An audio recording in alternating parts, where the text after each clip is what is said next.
번째, 호명사회의 유래입니다. 두 번째는 호명사회의 찡입니다. 세 번째는 호명사회에서의 생존법입니다. 네 번째는 호명사회 이후에 대한 저의 상상입니다. 최근에 송기령 작가님의 신작 시대예보 호명사회가 출간됐습니다. 저는 이 책을 더욱 재미있게 읽기 위해 먼저 최성훈의 사고실험 채널에 출연하신 송기령 작가님의 인터뷰 영상을 봤습니다. 그리고 그 내용을 바탕으로 몇 가지 생각을 정리하고 질문을 만들어 봤는데요. 책을 아직 읽기 전이라 제 해석에 오해가 있을 수 있다는 점 양해 부탁드립니다. 첫 번째, 호명사회의 유래입니다. 작가님은 시대예보 시리즈 1권 핵개인의 시대에서 자기 주체성과 자기 결정권을 가진 자유로운 개인의 시대가 도래했다고 말씀하셨습니다. 이번 인터뷰에서는 여전히 개인들은 빠르게 변화하는 세상에서 생존하고 적응하기 위해 치열하게 경쟁하며 불안에 떨고 있다.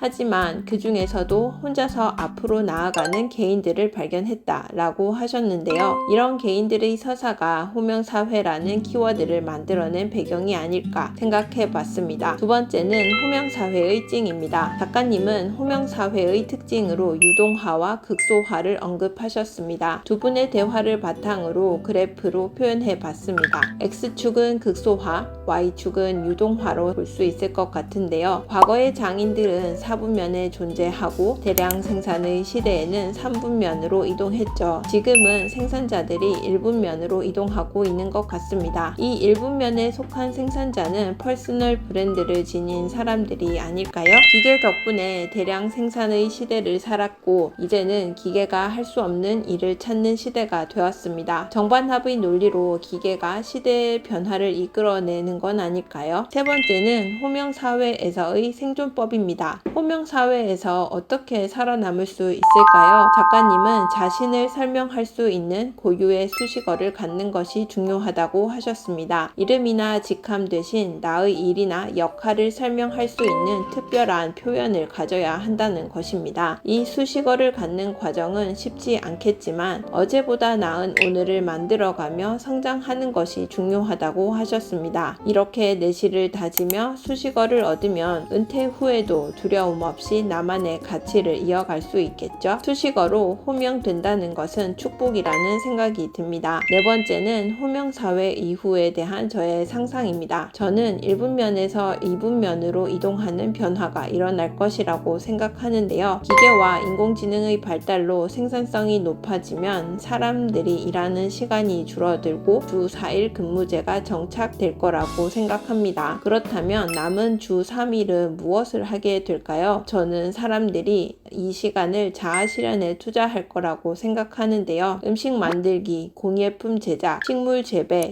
음악 연주, 여행, 사진 찍기 등 각자의 취미나 로망을 실현하는 시간이 될 것입니다. 그리고 그 성과물을 플리마켓, 파머스마켓에서 나누고 전시나 공연을 통해서 서로의 성장을 공유하는, 격려하는 사회가 펼쳐지지 않을까 기대가 됩니다. 현재 핸드메이드 제품이 비싼 이유는 희소성도 있지만 생계 유지를 위해서인데요. 주 4일 근무제로 생계를 유지하고 남는 시간에 자아 실현을 하며 핸드메이드가 대량 생산된다면 적정한 가격으로 거래가 될 수 있을 것 같습니다. 은퇴 후에도 자아 실현을 꾸준히 하며 나만의 이름으로 살아간다면 그 자체가 얼마나 행복할까요? 그리고 시간이 지나면 2분면에서 다시 4분면으로 돌아가는 정반합의 변화가 올 것 같습니다. 기계가 또 한 번 변수가 되거나 기후위기, 자원고갈 같은 변수가 작용하지 않을까 생각합니다. 이렇게 정리하고 나니 책이 더 궁금해집니다. 작가님이 말씀하시는 호명사회는 어떤 모습일지, 그 안에서 우리가 어떻게 살아가야 하는지,